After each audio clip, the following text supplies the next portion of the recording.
কি অপূর্ব দৃশ্য, একদিকে রোদ আর মেঘে মেঘ, তেজা তুলোর মতো মেঘ ভর্তি হয়ে আছে চারিদিকে, ফগ আছে নিচে, দেখুন অনেক নিচে ভ্যালিটা দেখা যাচ্ছে এখান থেকেই, অপূর্ব একদম ফাঁকা, গাছপালায় ভর্তি, এটাকে সাইলেন্ট ভ্যালি বলা হয়।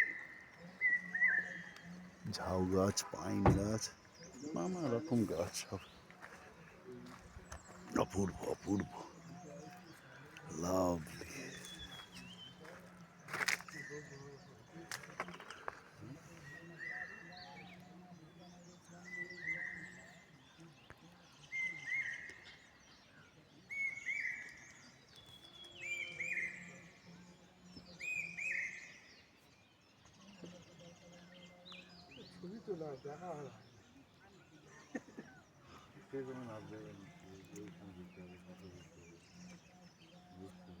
করতে গেলে 1 বছর সময়